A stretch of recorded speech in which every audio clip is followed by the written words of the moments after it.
local officials. Well, as we have been reporting all day long, several local runners were in Boston today for the marathon. Now, one of those was University of Mobile cross-country coach Ali Stevenson. His wife was sitting in the stands where the bomb went off just moments before the explosion. Local 15's John Sanitas joins us now. John Stevenson is really a veteran marathoner racing all over the world. He says he noticed something a little different before today's race. Well, he did, Greg. He noticed a lot more security before the marathon, much more than he'd seen at any other marathon, including bomb-sniffing dogs, spotters on the roofs, and loudspeaker announcements saying it was just a training exercise. But city law enforcement officials have said there were no credible threats before the race.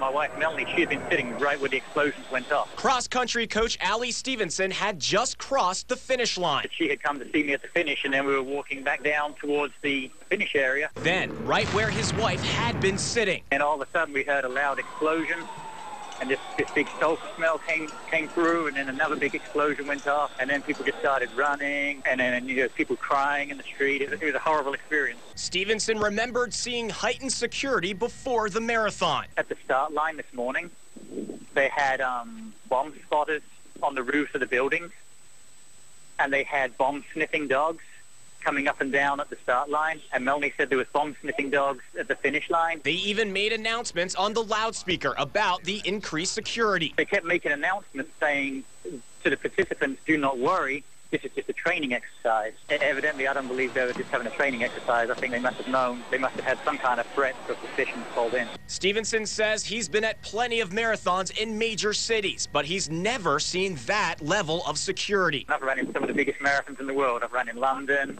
in the Washington, D.C. one, Chicago, and I've never seen anything like that before a marathon. Now, Stevenson tells me the fact that he finished the marathon when he did and his wife left her seat to meet him when she did right before the explosions is just plain miraculous. Greg and Ken. John, thanks. I talked with Pastor